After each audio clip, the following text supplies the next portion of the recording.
সুপ্রিয় শিক্ষার্থীরা, আসসালামু আলাইকুম। আশা করি সবাই ভালো আছো। আজকে তোমাদের সামনে আর্টিকেলসের অষ্টম ক্লাস নিয়ে উপস্থিত হয়েছি। এর আগে আর্টিকেলসের 7টা ক্লাস হয়ে গেছে। সেখানে প্রথমে আর্টিকেলসের পুরো বেসিক যে বিষয়গুলো নিয়ে সেটা আলোচনা হয়েছে। এরপরে হচ্ছে ইনডেফিনিট আর্টিকেলস এ এবং অ্যান এর যে ব্যবহার সেটা নিয়ে আলোচনা হয়েছে। এরপরে হচ্ছে ডেফিনিট আর্টিকেলস দায়ের যে ব্যবহার সেটা নিয়ে বিস্তারিত আলোচনা করা হয়েছে। তো গতকালকের ক্লাসে বলেছিলাম যে ডেফিনিট আর্টিকেলসের যে দায়ের যে ক্লাস এটা গতকালকে শেষ হয়ে গেছে। আজকে আলোচনা করব হচ্ছে ওমিশনস অফ আর্টিকেলস, অর্থাৎ যেসব ক্ষেত্রে আর্টিকেলসের ব্যবহার হয় না সেই সব বিষয়গুলো নিয়ে আলোচনা করব। অর্থাৎ কোথায় আর্টিকেলস ব্যবহৃত হবে না। তো আলোচনা শুরুর আগে আরেকটা কথা বলে নিই যে এই যে 8 নম্বর যে ক্লাসটা আজকে হচ্ছে এই ক্লাসের ভিডিও ডেসক্রিপশনে কিন্তু তোমার আগের যে 7টা ক্লাস করানো হয়েছে আর্টিকেল সম্পর্কিত বিস্তারিত ক্লাস, এই 7টা ক্লাসেরই কিন্তু ভিডিও লিংক এখানে দেওয়া থাকবে। তোমরা তোমাদের প্রয়োজন অনুযায়ী সেখান থেকে দেখে নিবে। তো আজকে আর কথা বেশি না বাড়িয়ে চলো আমরা আর্টিকেলসের 8 নম্বর ক্লাস করি। তাহলে স্ক্রিনে তোমরা এখন আর্টিকেলসের 8 নম্বর ক্লাসের স্লাইড দেখতে পাচ্ছ। দেখো, আমরা আজকে আমি আগেই বলেছি যে আজকে আলোচনা করব হচ্ছে আর্টিকেলস কোথায় কোথায় ব্যবহার হয় না, কোথায় কোথায় আর্টিকেলস বসে না, এই বিষয়গুলো নিয়ে আলোচনা করব। দুটো ক্লাস লাগবে, অর্থাৎ অষ্টম এবং নবম ক্লাসে এই আর্টিকেলস কোথায় কোথায় আর্টিকেলস ব্যবহার করার প্রয়োজন হয় না বা কোথায় কোথায় আর্টিকেলস ব্যবহৃত হয় না এটা আমি ক্লিয়ার করে দিব হচ্ছে আর্টিকেলসের 8 নম্বর এবং 9 নম্বর ক্লাসে। এবং একটা কথা না বললেই নয় যে এই যে তোমার 9টা ক্লাস আর্টিকেলসের উপরে, এই ক্লাসগুলো তুমি করার পরে যদি এই সম্পর্কিত তুমি কিছু এক্সারসাইজ অর্থাৎ অনুশীলন যদি প্র্যাকটিস করো তাহলে আমার মনে হয় সারা জীবনে আর্টিকেলস সম্পর্কিত তোমার কোনো সমস্যা আর সৃষ্টি হবে না ইনশাল্লাহ। তো ঠিক আছে, তো 8 নম্বর ক্লাসে আমরা বলছি যে কোথায় কোথায় আর্টিকেলস ব্যবহার হয় না এই বিষয়ে আলোচনা। তা 1 নম্বর দেখা যাচ্ছে স্ক্রিনে যে 1 নম্বর নিয়মটা, এটাতে কি বলছে দেখো, সাধারণত প্লুরাল নাউনের ক্ষেত্রে আর্টিকেলস বসে না। প্লুরাল নাউন মানে বহুবচন, নাউনের যদি বহুবচন হয় সেখানে আর্টিকেলস বসবে না, কিন্তু যদি নির্দিষ্ট করে বোঝানো হয় তবে ডেফিনিট আর্টিকেলস দা বসে। উদাহরণটা দেখো, প্রথমটা কি বলল, সাধারণত প্লুরাল নাউনের ক্ষেত্রে আর্টিকেলস বসে না। তাইলে কাউস, দেখো এখানে নাউনের কিন্তু প্লুরাল করা হয়েছে অর্থাৎ গরু, কিন্তু এখানে গরু মানে সব গরুর কথা বলা হয়েছে। কাউস ইট গ্রাস, গরুরা ঘাস খায়। এখানে নাউনের প্লুরাল করার কারণে দেখো দা বসেনি, কিন্তু বলা হয়েছে যদি নির্দিষ্ট করে বলা হয় তাহলে সেক্ষেত্রে কিন্তু ডেফিনিট আর্টিকেলস দা বসবে। যেমন পরের বাক্যটাতে দেখো, the cows of my house eat grass, অর্থাৎ আমার বাড়ির গরুরা, আমার বাড়িতে যে গরুগুলো আছে নির্দিষ্ট করে দিছে, আমার বাড়ির গরু, এখানে বহু বচন হওয়ার পরেও দেখো কাউসের আগে দা বসছে, the cows of my house eat grass, এইটা। এরপরে 2 নম্বর নিয়মে দেখো বলছে মানুষ জাতি, বাবা মা, সন্তান ইত্যাদি যদি জাতি অর্থে ব্যবহৃত হয় তবে সেখানেও আর্টিকেলস বসবে না। মানুষ জাতি, বাবা মা, সন্তান যদি জাতি হিসেবে ব্যবহার হয় তবে সেখানেও আর্টিকেলস বসবে না। যেমন ম্যান ইজ মর্টাল, এখানে সমগ্র মানুষ জাতির কথা বলা হয়েছে, মানুষ মরণশীল, এখানে দেখো ম্যানের আগে কোনো আর্টিকেলস বসে নাই। একইভাবে 2 নম্বর এক্সাম্পলটাতে দেখো, every mother loves her child, every mother loves her child, এখানে সব মাদেরকে বোঝানো হয়েছে। সব মাদেরকে বোঝানোর কারণে এখানে কিন্তু যেহেতু জাতি অর্থে বোঝাচ্ছে এই জন্য আর এই মাদারের আগে দা বসেনি বা কোনো আর্টিকেলসই বসে নাই, এখানে বসছে every mother loves her child.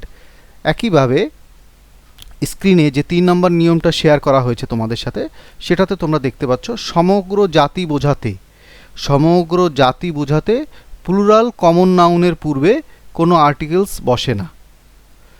সমগ্র জাতি বোঝাতে কমন নাউনের বহুবচন যদি হয় তাহলে সেখানে কোনো আর্টিকেলস বসে না। দেখো প্রথম যে উদাহরণটা সেটাতে কি বলছে, কাউস আর ইউজফুল অ্যানিমালস, এখানে কাউস হচ্ছে কমন নাউন এবং তার প্লুরাল করা আছে, বহুবচন করা আছে।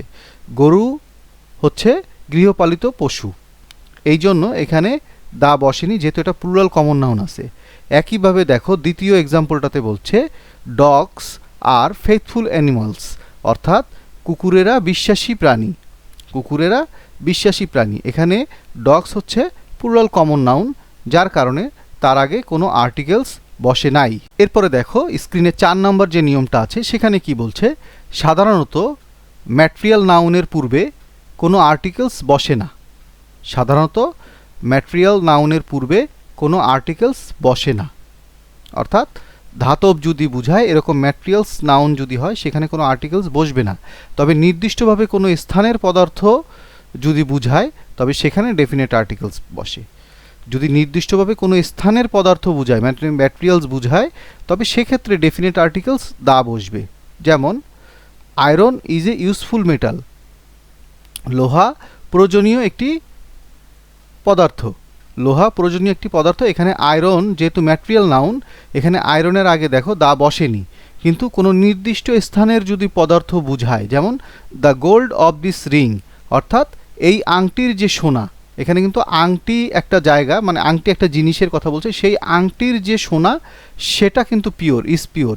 এখানে দেখো গোল্ডের আগে দা বসছে, অর্থাৎ নির্দিষ্ট করে যেহেতু কোনো একটা জায়গা বা কোনো একটা বিষয়ের কথা বলছে বিধায় এখানে গোল্ডের আগে দা বসছে। কিন্তু এর আগে আয়রন যেটা প্রথম এক্সাম্পলে, ওইটা কিন্তু কোনো নির্দিষ্ট স্থান বা কোনো নির্দিষ্ট বিষয় আলোচনা করে নাই, যার কারণে আয়রনের আগে দা বসে নাই। এরপরের যে নিয়মটা 5 নম্বর নিয়মটাতে বলছে elect, select, make, nominate, appoint, crown, choose প্রভৃতি ভার্বের কমপ্লিমেন্টের পূর্বে কোনো আর্টিকেলস বসে না।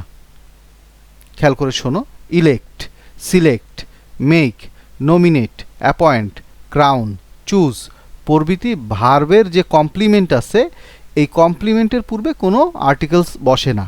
5 নম্বর নিয়মে এটাই বলতেছে। তো উদাহরণ দিয়ে আমরা ব্যাপারটা ক্লিয়ার করে দিই। দেখো, we have elected him chairman. তাইলে দেখো এই যে ইলেক্ট আছে, elected, we have elected him chairman, এখানে ভার্বের কমপ্লিমেন্ট আছে we have elected him chairman, এখানে চেয়ারম্যানের আগে দা বসে নাই। যেহেতু বাক্যটিতে ইলেক্টেডের পরে ইলেক্টেড একটা ভার্ব এবং এই ভার্বের কমপ্লিমেন্ট রয়েছে, এই কারণে এখানে কোনো আর্টিকেলস বসতেছে না। একইভাবে 2 নম্বর এক্সাম্পলটাতে দেখো, দে নমিনেটেড হিম প্রেসিডেন্ট, তারা তাকে রাষ্ট্রপতি হিসেবে নমিনেট করেছে, ঠিক আছে, মনোনয়ন দিয়েছিল। এখানে দে নমিনেটেড হিম প্রেসিডেন্ট, যার কারণে এই নমিনেটেড কিন্তু ভার্বের কমপ্লিমেন্ট বিধায় এখানে প্রেসিডেন্টের আগে কোনো আর্টিকেলস বসে নাই। এরপরে 6 নম্বর যে নিয়মটা বলছে স্ক্রিনে তোমরা দেখতে পাচ্ছ, মাস ও দিনের নামের আগে কোনো আর্টিকেলস বসে না। মাস এবং দিনের নামের আগে কোনো আর্টিকেলস বসে না, কিন্তু ঋতুর নামের পূর্বে ডেফিনেট আর্টিকেলস দা বসানো যায়, আবার না বসালেও কোনো সমস্যা নাই। মাস এবং দিনের নামের আগে কোনো আর্টিকেলস বসে না, কিন্তু ঋতুর নামের পূর্বে ডেফিনেট আর্টিকেলস দা বসালেও হয়, না বসালেও কোনো সমস্যা নাই ঋতুর নামের ক্ষেত্রে, কিন্তু মাস এবং দিনের ক্ষেত্রে কোনো আর্টিকেলস বসে না। দেখো প্রথম যে উদাহরণটা দেওয়া আছে, January is the first month of the year, এখানে জানুয়ারি দেখো একটা মাসের নাম, এই কারণে এর আগে কোনো আর্টিকেলস বসে নাই, যার কারণে বলতেছে কি January is the first month of the year, অর্থাৎ জানুয়ারি বছরের প্রথম মাস। একইভাবে দ্বিতীয় এক্সাম্পলটাতে দেখো, দিনের ক্ষেত্রে বলা হয়েছে ফ্রাইডে ইজ এ হলিডে, শুক্রবার ছুটির দিন। সেই যে 3 নম্বর যে উদাহরণ সেটাতে বলতেছে স্প্রিং, দেখো প্রথম স্প্রিং দিয়ে বোঝানো হয়েছে, যে বলছি ঋতুর নামের আগে আর্টিকেলস ডেফিনেট আর্টিকেলস দা বসাতেও পারো, নাও বসাতে পারো, এর জন্য স্প্রিং প্রথমে ডেফিনেট আর্টিকেলস দা ছাড়া দেখানো হয়েছে, এরপরে অথবা দিয়ে দেখানো হয়েছে the spring is the most pleasant season in Bangladesh, অর্থাৎ বসন্ত হচ্ছে বাংলাদেশের সবথেকে আনন্দদায়ক ঋতু। এখানে স্প্রিং যেহেতু ঋতুর নাম, সেই জন্য স্প্রিংয়ের আগে দা তুমি বসাতেও পারো, তুমি নাও বসাতে পারো। দেখো স্ক্রিনে তোমরা 7 নম্বর যে নিয়মটা এটা দেখতে পাচ্ছ, কিছু কিছু রোগের নামের পূর্বে কোনো আর্টিকেলস বসে না। কিছু কিছু রোগের নামের পূর্বে কোনো আর্টিকেলস বসে না, যেমন I am suffering from malaria, এখানে ম্যালেরিয়া একটা রোগ, এই রোগের নামের আগে কোনো আর্টিকেলস বসে না। একইভাবে I am suffering from bad হেডাক্ট, অর্থাৎ আমি একটা খারাপ মাথা ব্যথায় আক্রান্ত, এখানে ব্যাড হেডাকের আগে কোনো আর্টিকেলস বসেনি। 8 নম্বর নিয়মটাতে বলছে কালেকটিভ নাউন সাধারণ অর্থে ব্যবহৃত হলে তার আগে কোনো আর্টিকেলস বসে না। কালেকটিভ নাউন সাধারণ অর্থে যদি ব্যবহার করা হয় তবে তার আগে কোনো আর্টিকেলস বসে না। উদাহরণ কি বলতেছে দেখো, পার্লামেন্ট, এখানে কালেকটিভ নাউন হচ্ছে parliament is going to meet in this session soon. Parliament is going to meet in this session soon, অর্থাৎ পার্লামেন্টে এই সেশনটা খুব দ্রুতই শুরু হবে। এখানে পার্লামেন্ট কালেকটিভ নাউন বিদায় তার আগে কোনো আর্টিকেলস বসে নাই। একইভাবে 9 নম্বর নিয়ম যেটা, সাধারণত অ্যাবস্ট্রাক্ট নাউনের পূর্বে কোনো আর্টিকেলস বসে না। সাধারণত অ্যাবস্ট্রাক্ট নাউনের পূর্বে কোনো আর্টিকেলস বসে না, তবে নির্দিষ্টভাবে যদি কারো দোষ গুণ বুঝায় সেক্ষেত্রে ডেফিনেট আর্টিকেলস দা বসে। প্রথমটাতে বলতেছে দেখো, honesty is the best policy. এখানে অ্যাবস্ট্রাক্ট নাউন হচ্ছে অনেস্টি, এটা কিন্তু কাউকে নির্দিষ্ট করে কারো দোষগুণ বলে নাই বিধায় এখানে অনেস্টির আগে কোনো আর্টিকেলস বসেনি। কিন্তু দ্বিতীয় উদাহরণটাতে দেখো, the honesty of our prophet সাল্লাল্লাহু আলাইহি সাল্লাম, অর্থাৎ আমাদের মহানবী সাল্লাল্লাহু আলাইহি সাল্লামের সততা is known to us all, আমাদের সবার কাছেই জানা। এখানে যেহেতু আমাদের প্রফেট সাল্লাল্লাহু আলাইহি সাল্লামের সততা নির্দিষ্ট করে দেওয়া হয়েছে, তার গুণ নির্দিষ্ট করে দেওয়া হয়েছে, এই জন্য এই অনেস্টির আগে দা বসছে। কিন্তু যে বাক্যে নির্দিষ্ট করা থাকবে না কোনো বিষয় এবং ওখানে অ্যাবস্ট্রাক্ট নাউন যদি থাকে তাহলে তার আগে আর্টিকেলস বসে না। স্ক্রিনে 10 নম্বর নিয়মটা দেখো তোমরা, ভাষার পূর্বে আর্টিকেলস বসে না। ভাষার পূর্বে আর্টিকেলস বসে না, কিন্তু ভাষার নামের পরে ল্যাঙ্গুয়েজ কথাটি থাকলে তার পূর্বে কিন্তু ডেফিনেট আর্টিকেলস দা বসে। কোনো ভাষার যদি বলা হয় ওই ভাষার পূর্বে কোনো আর্টিকেলস বসবে না, কিন্তু ভাষার নামের পরে ল্যাঙ্গুয়েজ শব্দটি যদি থাকে তাহলে ডেফিনেট আর্টিকেলস দা বসাবা। দেখো প্রথমটা দেখো, হি ইজ লার্নিং ফ্রেঞ্চ। এখানে এই ফ্রেঞ্চের পরে, ফ্রেঞ্চ হচ্ছে একটা ভাষার নাম, এই ভাষার নামের পরে কিন্তু ল্যাঙ্গুয়েজ কথাটি নাই, যার কারণে এখানে ডেফিনেট আর্টিকেলস বসতেছে না, দা বসতেছে না। কিন্তু দ্বিতীয় বাক্যটাতে দেখো অ্যারাবিক, অ্যারাবিকের পরে ল্যাঙ্গুয়েজ শব্দটা আছে, এই জন্য এখানে অ্যারাবিকের আগে দা বসাতে হয়েছে। The Arabic language is not hard to learn, অর্থাৎ আরবি ভাষা শিখতে কঠিন নয়। স্ক্রিনে 11 নম্বর নিয়ম যেটা বলছে, নেচার যদি প্রকৃতি বুঝায় তবে তার পূর্বে কোনো আর্টিকেলস বসে না। নেচার যদি কোনো প্রকৃতি বুঝায় তবে তার আগে কোনো আর্টিকেলস বসে না, কিন্তু নেচার যদি কোনো ব্যক্তির স্বভাব বুঝায় তবে তার পূর্বে ডেফিনেট আর্টিকেলস দা বসে। নেচার যদি কোনো প্রকৃতি বুঝায়, তোমরা দেখো জীবনানন্দ ওয়াজ এ লাভার অফ নেচার, এখানে প্রকৃতি বুঝাচ্ছে। জীবনানন্দ প্রকৃতির প্রেমিক ছিলেন। জীবনানন্দ প্রকৃতির প্রেমিক ছিলেন। জীবনানন্দ ওয়াজ এ লাভার অফ নেচার, কিন্তু এই নেচার শব্দটাই যদি কারো স্বভাব বুঝায় তাহলে কিন্তু সেই নেচারের আগে দা বসবে। The nature of the boy is very bad, অর্থাৎ ছেলেটির প্রকৃতি খুবই খারাপ। দ্য নেচার, এখানে নেচারটা হচ্ছে ছেলেটার স্বভাব বুঝাইতেছে, যার কারণে এই নেচারের আগে দা বসছে। কিন্তু আগেরটা প্রকৃতি বুঝাইছে, সেখানে নেচারের আগে কোনো আর্টিকেলস বসে নাই। স্ক্রিনে 12 নম্বর যে নিয়মটা, সেই নিয়মটাতে কি বলছে দেখো, খেলার নামের পূর্বে কোনো আর্টিকেলস বসে না। খেলার নামের পূর্বে কোনো আর্টিকেলস বসে না।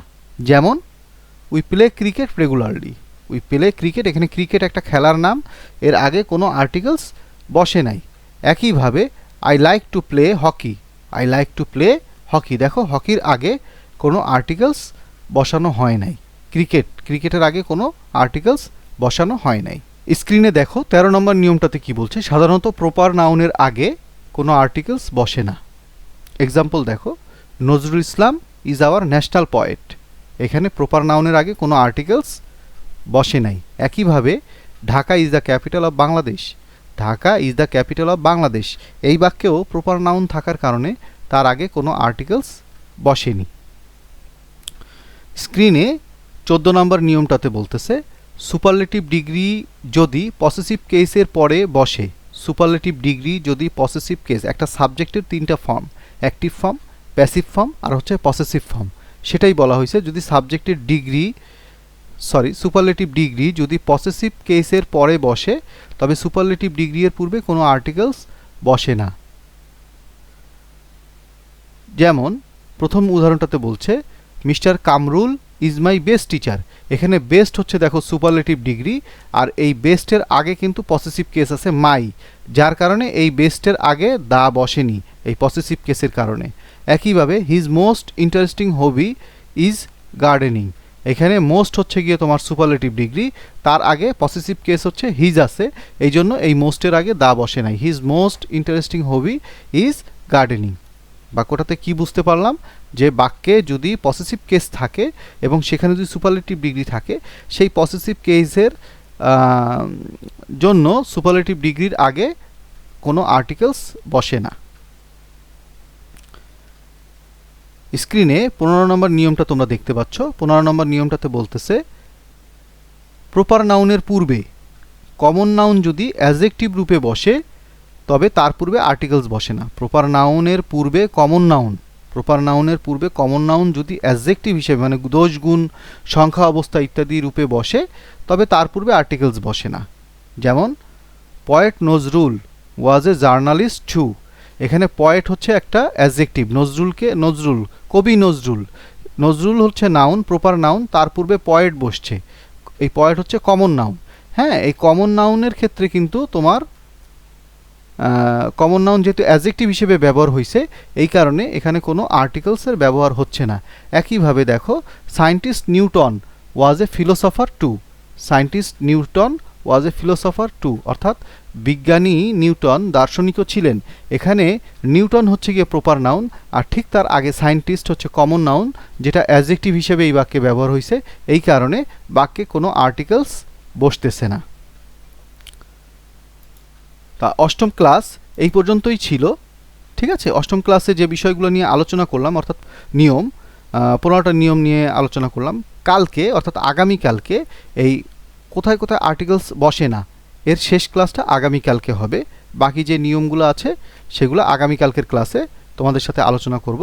এই পর্যন্ত যে আলোচনাগুলো হয়েছে, যদি কোনো প্রশ্ন থাকে তোমরা কমেন্টে নিঃসন্দেহে তা জিজ্ঞেস করতে পারো, আমি অবশ্যই তোমাদেরকে উত্তর দেব, বা ওই বিষয়ে তোমাদের জন্য আরেকটা ক্লাস তৈরি করে আমি তোমাদের প্রবলেম সলভিং একটা ক্লাস দিয়ে দিব, যাতে আর এই বিষয়ে কোনো সমস্যা না থাকে। ধন্যবাদ।